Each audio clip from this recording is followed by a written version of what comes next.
Well, today we're very excited to have our guest, Steven Johnson. He's the best-selling author of 13 books about the history of innovation, including where good ideas come from, and most recently, Extra Life, a short history of living longer. He hosts the podcast American Innovations and was the host and producer of the PBS series How We Got to Now and Extra Life. He's got a new Substack newsletter that just launched called Adjacent Possible.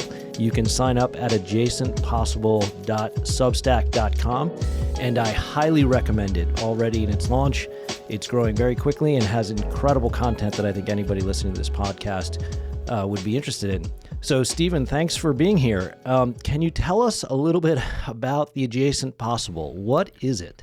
Yeah, it's a concept that has been in my work for a long time, and I kind of came back to it when I launched this newsletter, because I was going to do a newsletter in many ways about innovation, about new ideas and how they come into the world and how they circulate, and a lot of the things that you guys are interested in here. And I was looking around for a name, and I'd written this book that you alluded to, Where Good Ideas Come From, which is probably the book about innovation that is the closest to kind of like a theory of how innovation happens of anything that I've written. And there was a chapter in that book called The Adjacent Possible.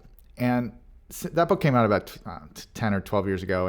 And that phrase has just always, in my experience, kind of resonated with people. I've had so many people over the years have kind of brought it up. And I say that because I actually didn't coin the phrase. It's not actually my innovation. I just kind of borrowed it and maybe popularized it a little bit. And so I thought it would be a really nice way of thinking about what I was interested in, what I was going to be writing about in this newsletter. But it's also just something I like to kind of bring into circulation. So the term itself, it actually originates really in kind of biology and evolutionary theory in a way. It was coined many years ago by a guy named Stuart Kauffman, who is a kind of complexity scientist. If you ever read the book Chaos a million years ago, Kauffman's a major figure in that book. A really interesting guy. And at some point in the late 90s, he kind of developed this theory about the adjacent possible. And he was basically saying that in any system that is evolving over time, and this can be a biological system, like if you think about evolution, or it can be a cultural system like technology or markets.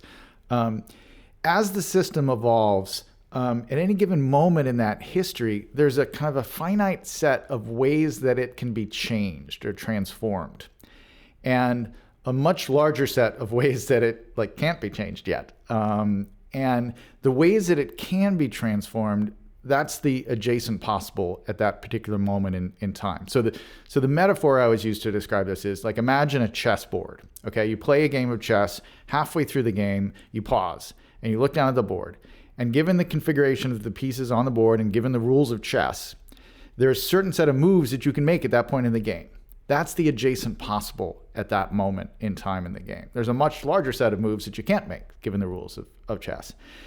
And what Kauffman was saying is that generally, interestingly, over both evolutionary history and modern history in terms of culture and technology and science, the adjacent possible is getting bigger. And there are more things that can be done. And part of the lesson for innovators in thinking about this and product people, anybody who's trying to think about new ideas and how they can be kind of brought into the world to solve people's needs, is that you're very much kind of a creature of your moment in time. And in a way, if you think about it, there is no way in 1650 to invent a microwave oven, even though the job of making food quickly and in an efficient way is still something that people wanted back then, but it just wasn't possible. However smart you are, a microwave oven was not thinkable in 1650. But because of changes in technology and science and various other, in a lot of fields kind of coming together, and electricity and consumer appliances, a bunch of different ideas and markets had developed, by 1950 or 1960, the idea of a microwave oven was thinkable. It had become part of the adjacent possible. And so when we think about how do we bring a new idea into the world, or how do we make a great new product that really satisfies someone's needs, that background sense of what's available out there and what new door has just opened in the adjacent possible that was closed 5 years ago or 10 years ago, but is now available to us. that's a big part of kind of thinking in that kind of innovator's mindset way. Yeah, that's great. You know, it makes me think, I hadn't thought about this until now you're hearing you talk about it, but we mention all the time that one of the beauties of jobs to be done in jobs theory is actually risk mitigation. Because, you know, companies invest an enormous amount of money in their product roadmaps. And if you invest in the wrong amount, like BlackBerry, you know, you're going bankrupt, or Kodak, or all the other examples. So one of the things that jobs to be done is help mitigate that risk. And adjacent possible is actually a very interesting idea from a risk mitigation standpoint, because it's probably the word possible in the phrase, because those things, you can only pursue those things that are essentially low risk right now. And I was talking to someone who works with entrepreneurs yesterday, and he was talking about entrepreneurs being risk takers, and we always say, wait, that's a big mistake. Risk, if you're being an entrepreneur and you're going to leave your job to start a company or whatever it is, you want to be a risk mitigator. You want to make sure you have no risk in doing it. And the adjacent possible seems to be a way to map out what is possible. You know, cooking is a great example. We love that all the time. We use that a lot because, you know, preparing food is, you know, just it's an eternal job. It's about as basic as it's going to get. Yeah. Yeah, it's as basic as you get. But I also think what's fascinating, if you take that example where there's a microwave, you know, of course, like there's a lot of technology that had to come together to make that. And who knows what goes on. This magic box, you put food in and it heats up. But what I think is really interesting is there's still so much innovation in preparing food today, because part of the adjacent possible today, if you were considering how you were going to innovate within the preparing food market, is not, well, how do we get our food on the shelves of a grocery store? You would want to literally think outside the box of the grocery store.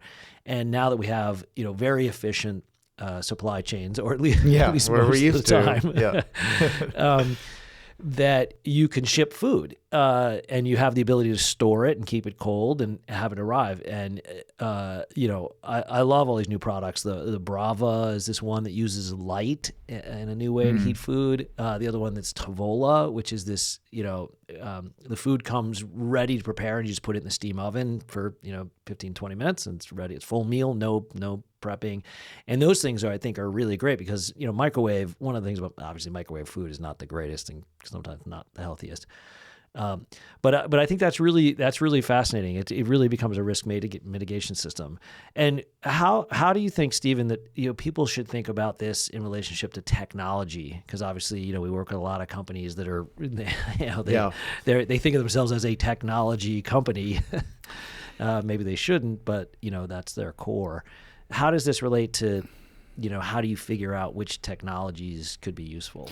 Well, I think part of the lesson here, and this is what happens, I think, when you look at the history of innovations and technological platforms in the past, is that, you know, sometimes the new possibility spaces that are opened up by technologies are kind of surprising ones and hard to kind of anticipate in advance. Sometimes they're visible, right? So, you know, we've talked a couple of times about the example of the kind of Netflix blockbuster kind of transition, right? So Netflix, people who may be too young to remember this, initially had its early success, you know, mailing people physical DVDs in the mail, like through the postal service. Like that was how you satisfied the need and satisfied the job to be done of like watching a movie. Very innovative at the time. It was really clever. And you had a queue. And so there were lots of things they actually did with software that made it, you know, a really seamless process, and there were no late fees. That was the big innovation. You could hold on to it as long as possible. You just had to send it back at some point.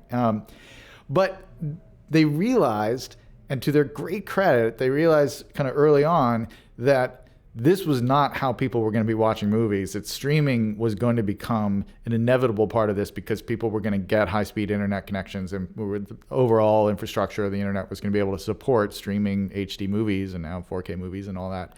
And so even though they built this incredibly successful, profitable business, they just pretty much like cut it off in the middle of like a lovely run where they'd, you know, gone public and had great success, made a lot of money, because they realized that the adjacent possible of how you would transmit this form of entertainment had fundamentally changed. And they just, you know, there was so much risk, as you said, of like being stuck in the postal service business when everything was going to go in the other direction. And so they were able to kind of make that change really quickly. And it was very controversial at the time, but it ended up being, a brilliant move. So, but that's something that you could kind of see, right? You could look out and say the internet's transmission speeds are getting faster and people are getting high speed in their homes, and this is coming.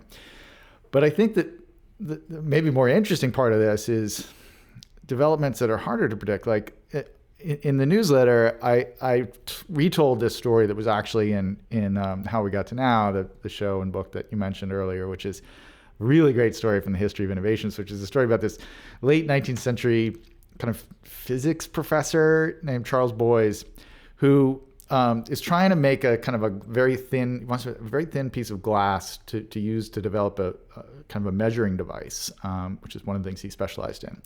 And so he does this crazy stunt, which we recreated actually for the show, which was hilarious. I do remember it. I recommend anybody watch the show. It's incredible. It's very funny because it's me. Yeah. Basically, I have a giant crossbow, and we take some like molten, semi-liquid glass and attach it to the arrow or the bolt in the crossbow, and then fire it, which is what Boyes did, this physicist 130 years ago.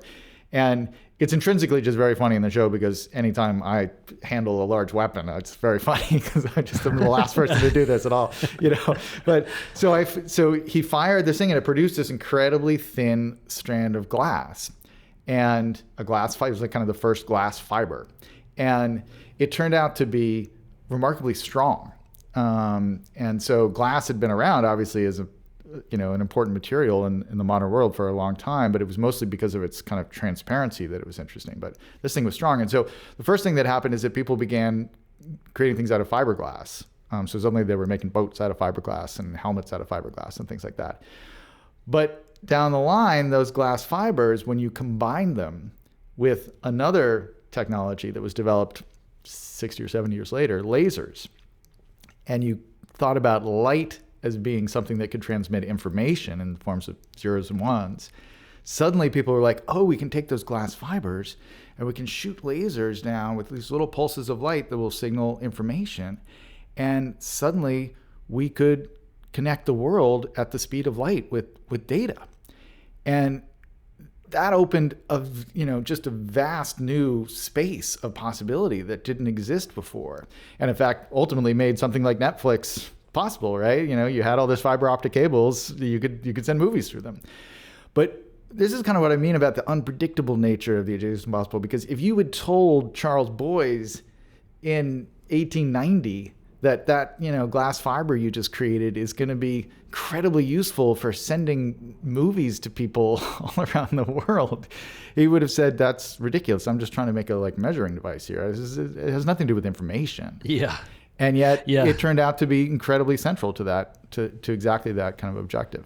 Yeah, one of the things that I think is really interesting there is the difference between the invention and the commercialization of an invention.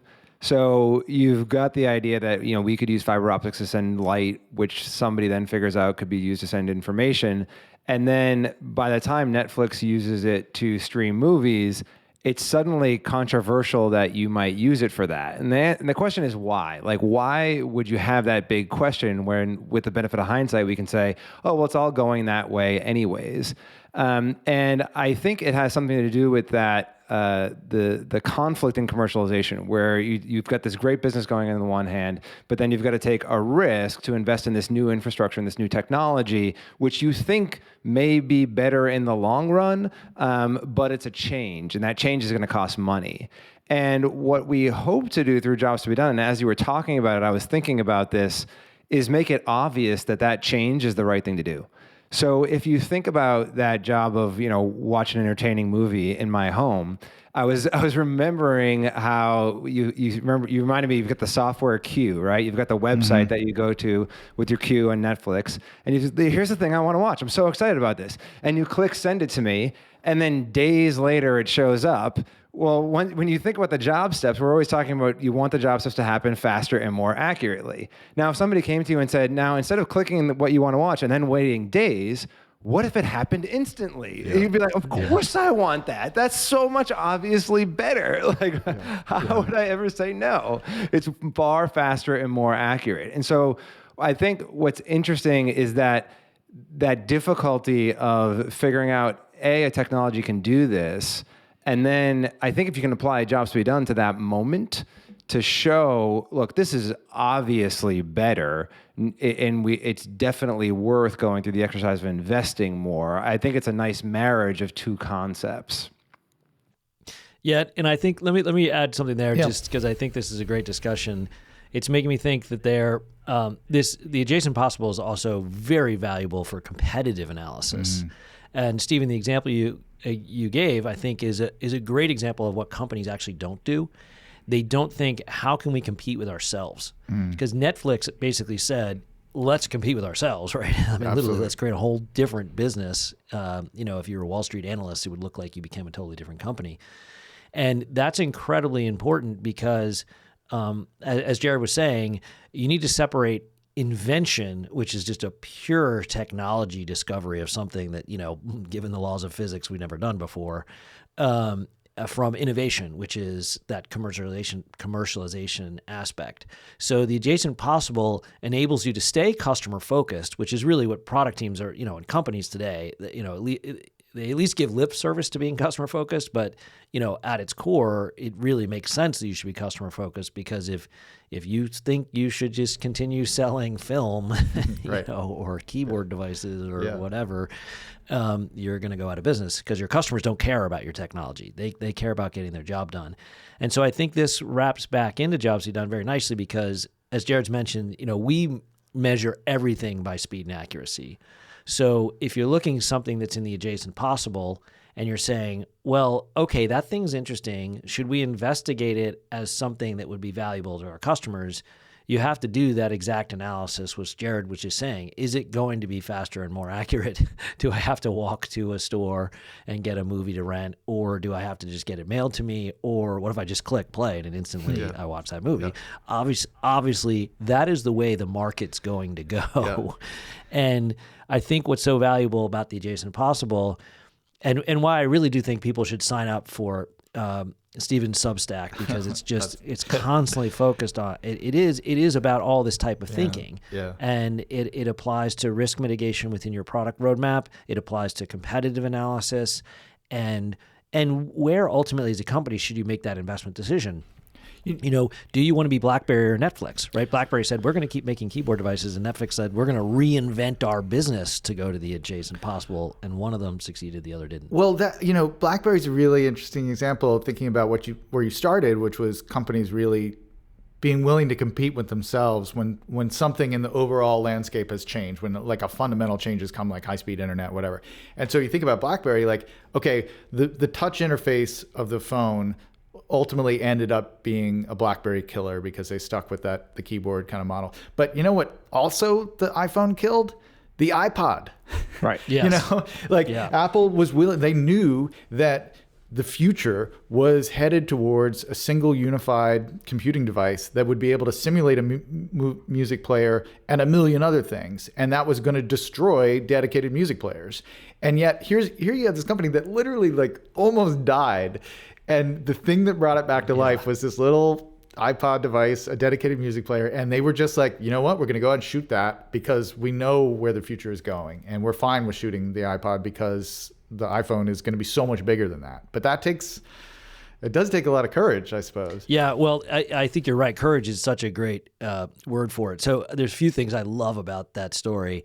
One is people forget that the iPod was 50% of Apple's revenue. So if you're the VP of product, you're like, I have an idea. We're going to destroy 50% of our revenue in telecommunications, a business that they clearly had never been in. Yeah.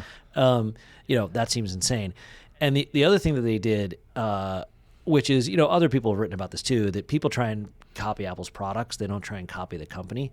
And they set up a red team, or whatever you want to call it, tiger team. There's ways, different ways to call it, but a team that was isolated from the iPod that was just going to focus on this new thing that was obviously going to be very valuable to customers, but it didn't have all of the antibodies fighting it in the organization because it was isolated from them. And then my other favorite thing is when they launched the iPhone, you may remember the app was literally called the iPod. So you have your phone and you click on the iPod in your phone.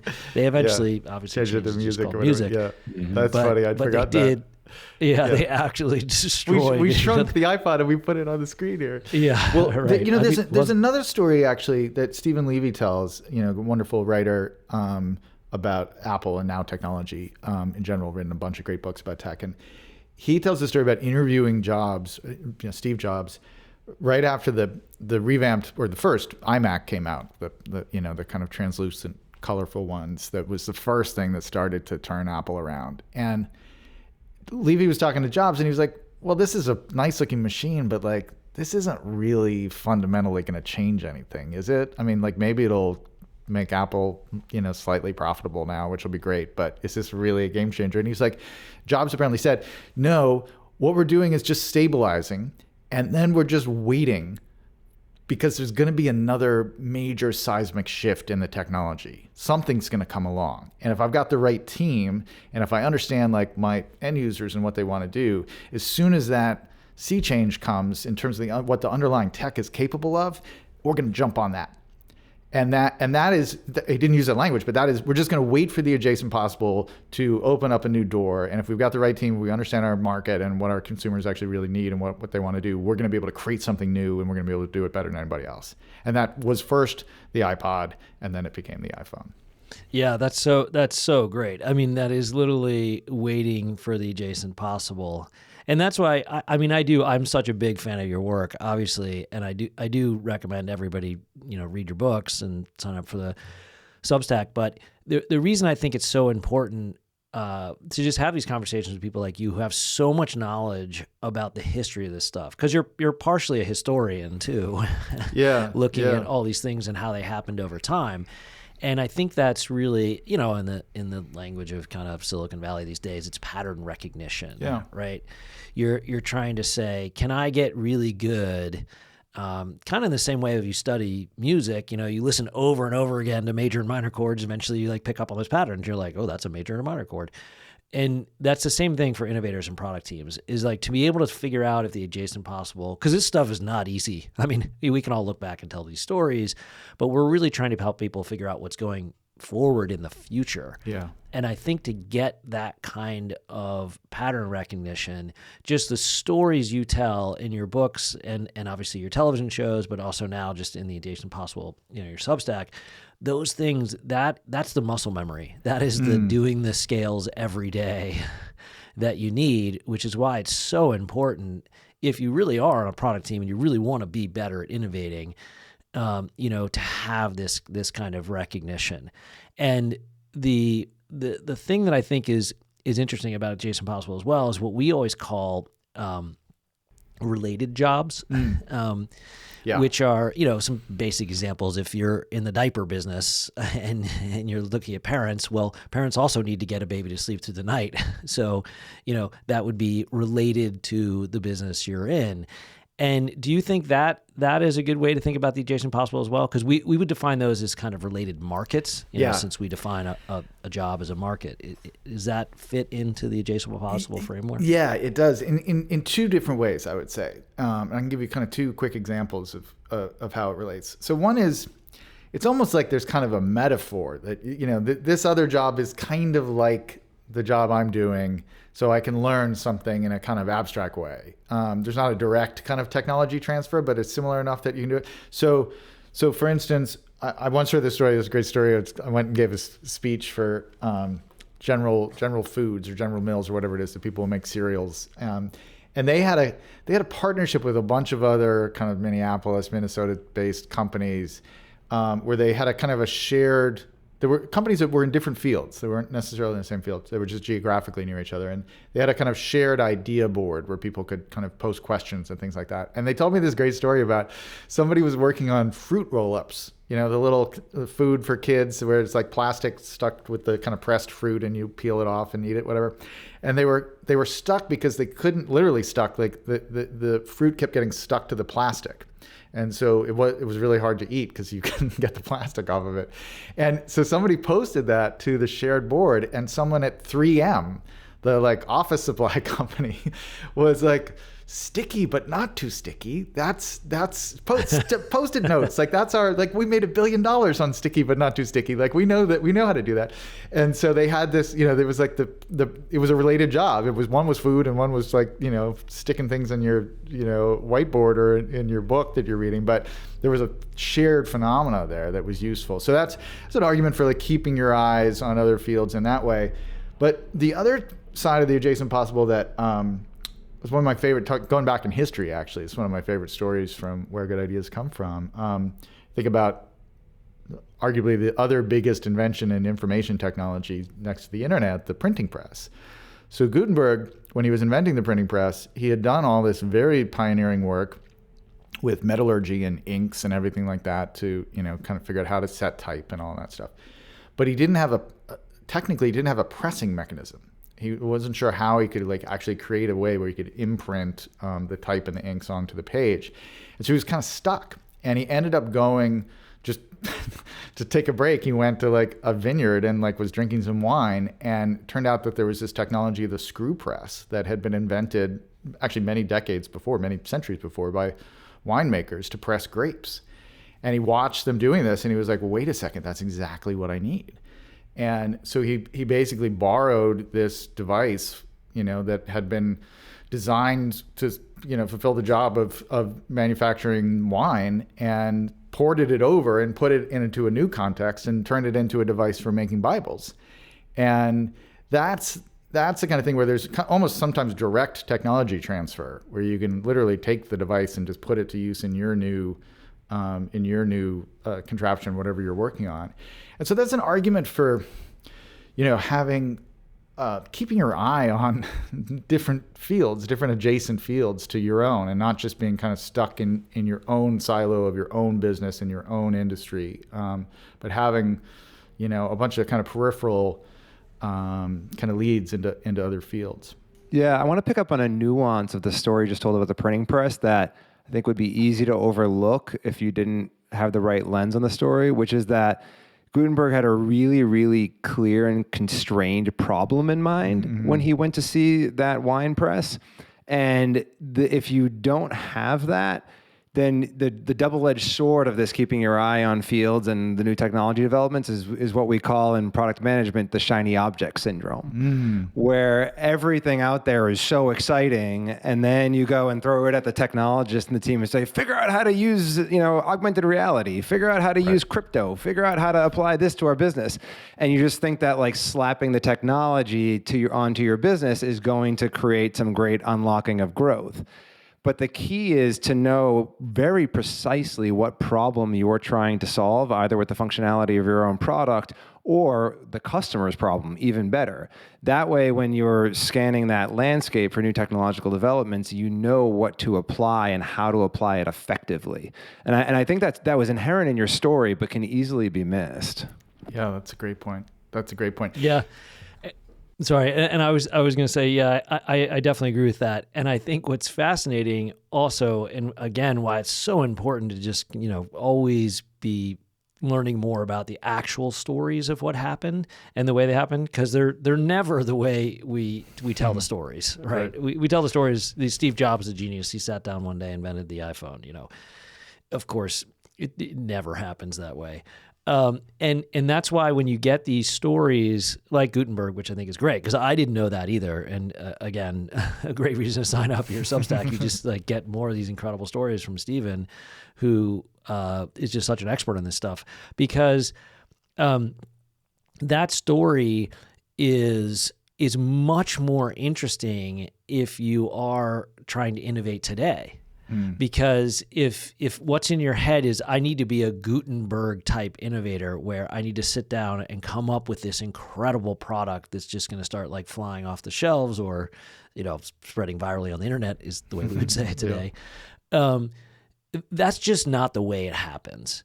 And that is so risky to try and do. It really takes this kind of working the problem over and over again. As Jared was saying, having the problem in focus so you're constrained, this is the problem I'm trying to solve, and then doing this adjacent possible scan of saying, okay, now I've got my eyes open to all these new technologies out there, but I can evaluate them from the point of view of my customer. Like, is my customer going to care at all about machine learning or blockchain or, whatever this shiny new object is? Well, when you're trying to answer that question, then you have the job in focus. And what's interesting, if you go back to Gutenberg, all the way from Gutenberg to now, the jobs that we're hiring, text and images to do are the same jobs. They haven't changed in, hundreds and hundreds of years. The technology's obviously changed enormously. So then if you were looking to that today, what is the adjacent possible today to get that job done that would commercialize and make it successful? It's really interesting. What you both are saying is kind of crystallizing something that I've been thinking about a little bit recently. I've been actually working on a piece about this that may, I think, be in the Wall Street Journal at some point, which is, you're talking about the importance of kind of history in terms of pattern recognition and seeing these things as they've happened in the past. And Jared, you're talking about the shiny object syndrome, like, we need to get some crypto in this thing right now, like stat, and to me, it's like, one of the important things about having some deeper kind of time scales that you're familiar with is being able to separate out the shiny objects that are just the thing that there's a lot of hype about right now from the, deep transformative changes that are truly revolutionary and going to change everything in terms of what's possible, right? And I've been thinking about that a lot because so in my life, I feel like I've had, certainly with computing, there have been kind of 3 moments where I saw something and was like, eventually everyone is going to do this thing. And the first one was a graphic interface when I saw the first Mac. And the second one was when I saw the first browser page, in probably 93 or something like that. I saw like links on a page. I was like, this is it. This is how people are going to organize, information space. And the third was the touch interface of the phone, the original iPhone. I was like, no one's going to go back to the keys and all that. This is absolutely how we're going to use our handheld devices from now on. What was really interesting the other day as I was watching the Facebook, now Meta, kind of hour and a half long thing about the metaverse that Zuckerberg was introducing. And what's fascinating to me is that Zuckerberg clearly thinks that we are transitioning, we're right on the edge of another one of those things, and everyone is in some fundamental way going to be wearing some kind of VR/AR set of goggles on their head. And that's going to just be that is fundamentally coming to everyone. It's an inevitable next step in computing. And I think he's wrong, but it's your ability to sense, like, is this really an inevitable wave that is coming, that all future products are going to be based on this in some fashion or another? Or is this something that's going to appeal to 10% of the market? Most of them are going to be gamers, and it's not going to be a big deal. And your ability to get a sense of which it is huge, because if it's just going to come to 10% of the market, you don't need to reorganize your entire business around this future inevitable development that's going to change the whole possibility space. You can actually choose to ignore it if it's not helping your customers get their jobs done. Right. But if it's coming to everything, then you need to take it seriously. Yeah, I think that's really interesting because it's often positioned as a question of, can you read the tea leaves? Are you in touch with the zeitgeist? Do you know what the trends are and where? And you're basically asking people to be a prognosticator. And I think there's an easier question to answer that might be more accurate, which is, if this were true, what would it mean for how people get the jobs done that we're trying to serve? So instead of trying to predict whether or not it will happen, you can just ask, what would it mean if it did? And then if you envision that world and it becomes significantly faster, more accurate, easier to engage in the jobs you're trying to serve, then you have to adopt it, or else somebody else will and you'll go out of business. But if it's going to actually make the job that you're trying to serve worse, and I can certainly imagine jobs that would be worse if I were wearing a headset and experiencing them virtual, then it tells you, okay, I don't have to bother. I don't have to worry too much about that.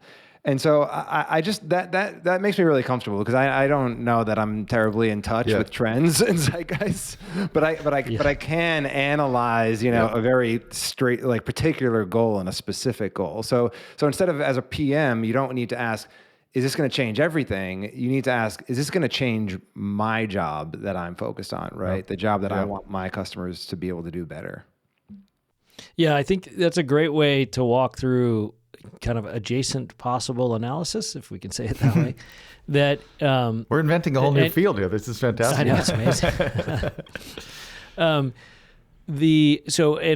I didn't see the whole Facebook launch, so I should go look at that and we should analyze it. But what's interesting is I've never seen Zuckerberg specifically say what jobs are getting done better because of Facebook. I mean, there's this general, like, we need to connect people with each other. It's great to connect with these old friends and blah, blah, blah. But there's no real specificity to that.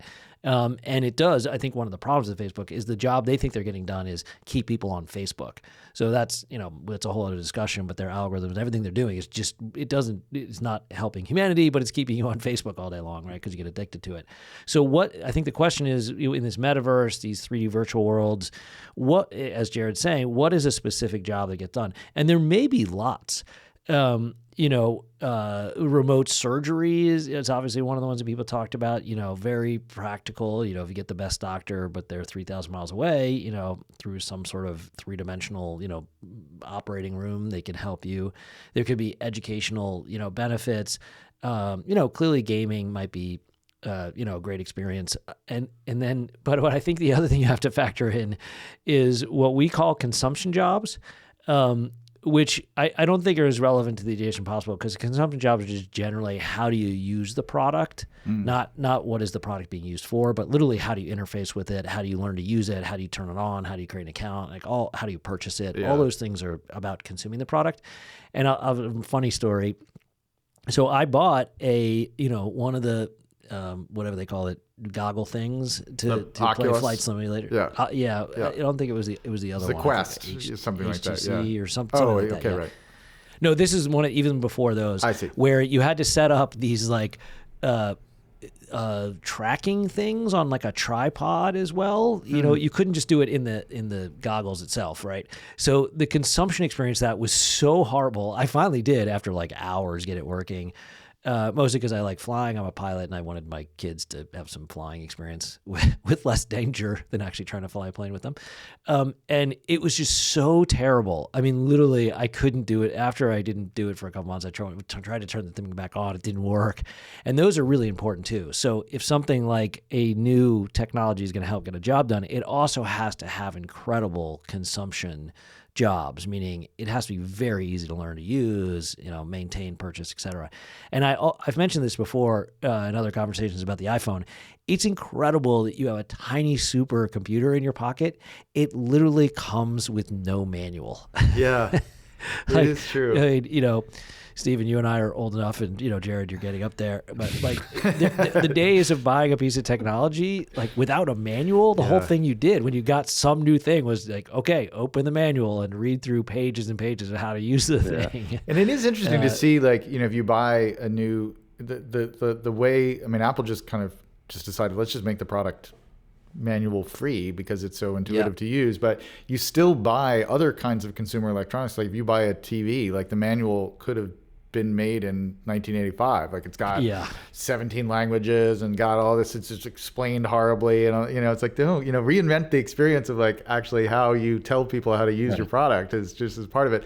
But the other thing I was going to say about the kind of consumption side of things, when you think about just on the example of the metaverse and Zuckerberg, like so much of that is about social time, right? Like, and having meetings, but also hanging with your friends and stuff like that. And so it's a weird idea that like a core part of that job, like I want to be able to gather with other human beings and have a conversation about something, which is effectively like, whether it's at work or for fun.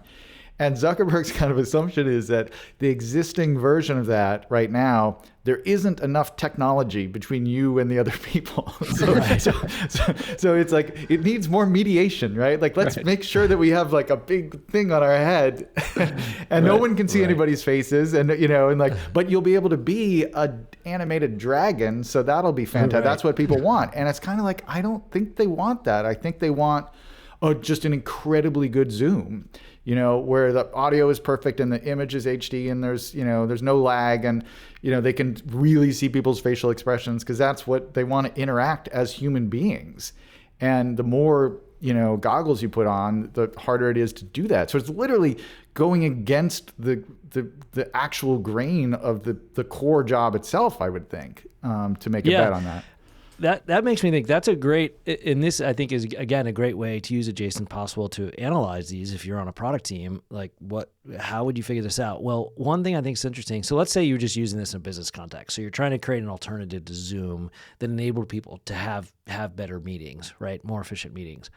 So what's that entail? That job of conduct an efficient meeting, that's a very complicated job. A lot of stuff's going on. You need information for the meeting. You need to make sure you understand everybody's inputs. What's the outputs? What's the agenda? Why are you here? Is it, having a meeting, an efficient meeting is not an easy thing to do. In fact, you may remember, Stephen, Andy Grove, when he was CEO of Intel, literally he would do the new recruit, the new employee initiations or orientations to teach them how to have meetings, because that was so important to Intel, which I always found incredibly fascinating.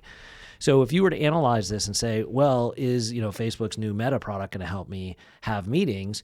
You could go through and do it and say, is this going to be any better? Is it going to be faster or more accurate than Zoom? And one of the things I think what you write about, which is so great, is if you were doing that, combining it with jobs to be done to say, is this technology ready to be commercialized? You would have to consider the fact that hooking everybody already up in HD in Zoom is pretty hard, and there's bandwidth issues and connectivity and all that. If you're not going to add in send three-dimensional data over those same lines, even though we do have fiber optics, that's a lot of data. Yeah. Is that going to give you any incremental benefit to that at all? Yeah. And that's what we always think about this in terms of the examples like the Zune, right? The reason the Zune failed, it was a good iPod. It actually had a thing called a podcasting feature, but it didn't do anything differently, right? So if all you're getting differently in being in some 3D meta space for your meetings is that you're in the 3D meta space, and yet it's the technology is not there. It's not in the adjacent possible to send three-dimensional data in HD, right? You have to be a low-res cartoon character to host your meeting. Then that's not going to add any value to the job, and it will not be adopted. But you can keep your eyes open, and maybe Facebook has invented some new way to send three-dimensional data down the pipes that we already have, the tubes. And I think that could be an interesting way to evaluate, but I don't know. Well, look, this is actually something that came up, like the current conversation that I'm doing at Adjacent Possible, which is a mix of kind of essays by me and thoughts by me, but then conversations with interesting people. And one of them I'm having right now is with this guy, Chris Dixon, who is leading VC in the crypto space, to talk about particular shining object right now. And Chris has this whole thing, which is, he's talking about like the blockchain and whether there's something really profound there, or is it just another kind of bubble that's happening and it's not really useful for anything. And his argument is we're seeing these really interesting new economies that are developing in game spaces, where because they're based on a blockchain architecture, all this commerce is happening of people trading virtual goods and things like that. But because it's not a kind of closed proprietary top-down corporate gaming environment, but it's this kind of peer-to-peer environment, all this value is being created and it's being shared really equitably with all the people who are actually playing the game. So they're making the money. There's not a company that's making money behind it. And Chris's point is that's you can look at that and say, well, those are people spending all their time like making imaginary goods and imaginary swords and trading them with other people for their imaginary swords, and that's silly, and that's what kids do. But Chris is like, this model is actually being, developed here in a game world first. But as is often the case, if you look back in the history of technology, things that start in these weird kind of fun game spaces end up becoming mainstream. They get ported over and get applied to new things. And Chris is like, what they're doing is coming to, commerce or traditional creators or ride sharing or a bunch of other, technologies out there that are going to work the same way. So keep an eye on that space. Yeah. because there might be like, hints of what's coming there or new doors opening up in the adjacent possible because people are exploring them in that kind of more playful mode. Yeah, that's great. Let me just, Jared, you can jump in here, but let me just recommend Stephen's other book, Wonderland, which is really great. It's this topic. It is this topic, right? How play invented the modern world. Is that how play invented the modern world. Yeah, there's a lot of stuff about games and innovation in that book. Yeah. Yeah, because the reason I think that's important is, and again, sign up for Stephen's Substack with Chris Dixon. You'll get all this stuff because it's really, really is interesting. Not just that, as a historian, you give us tons of examples of where this happened over and over again. So that's a pattern we should be aware of. But also that actually fits right in with disruption theory, which, Clay Christensen, who's, one of the big godfathers of jobs to be done and disruption, he always talked about this too. Initially, the technology is dismissed as a toy. Yeah. It's not serious. No one's going to use all the blockchain stuff because it's just used for gaming.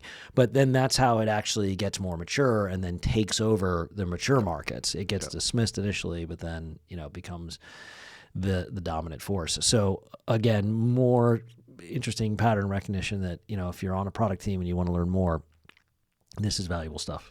Yeah, and the thing I was thinking about as you were talking, Stephen, is that there's a difference between like the internet gets a little bit faster and the internet is now here, right? Or like we've got better security for transactions versus we have a totally new platform for security like we do in the blockchain, because they're essentially platform shifts that require new mindsets and behavioral patterns, as well as the utilization of that technology. You have to really think differently to participate in these new economies that are being developed on the decentralized blockchain than you do if you want to buy, like if you want to get an NFT, you have a different mindset than if you're buying a piece of art that you're going to hang on your wall. It's actually a different job, I might argue.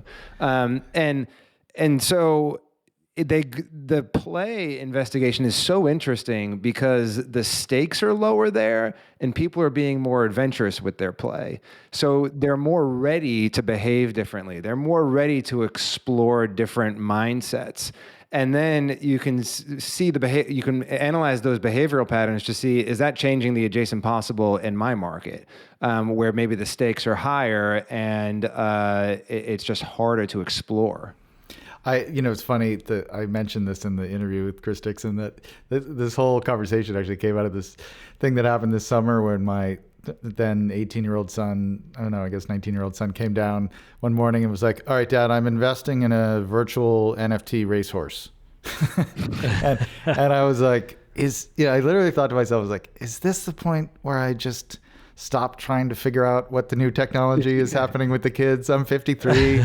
I've had a pretty good run at it, understanding the new things and staying current. And maybe like the NFT racehorses is just the time where I can get off the merry-go-round. But then I decided, no, I'm gonna interview Chris Dixon. He's gonna explain this to me, and so that's how I got to that interview. But it is, it's the great thing about it's a play thing, and it's kind of a generational thing. It's like, watch what the kids are doing and learn from them. And one of the reasons why they're useful is that they come into the world without any expectations about how the tech is supposed to work. Right. And so they're not like, how can I turn this into a VCR? I understand VCRs. They're like, do you have a fax machine? I'd like to use a fax machine. They're just like, what is this thing and what's it good for? And and that gives them a kind of freedom to explore what has opened up in the possibility space, because they don't come at it with biases that limit their kind of imagination with these things. Right. And they're probably less habituated to the current solutions we use to get jobs done. And so then therefore they're less likely to think they're good enough. They're like, I don't know, these Zoom things, they're not really doing it for me, guys. Right. Like I need something different, right? Will it be the metaverse or something different? I haven't analyzed it closely enough to know. But it does seem that kids are more likely, or people gaming, to not put up with the current state. Yep. Well, that's great. I think that's a great conversation, a great place to stop.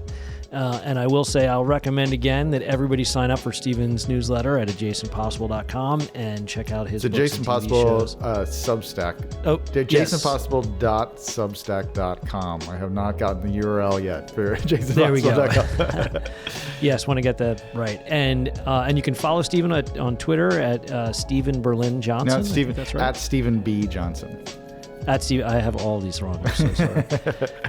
At Stephen B. Johnson, and anybody can email us too if they have more questions, and we can, send you Stephen's way.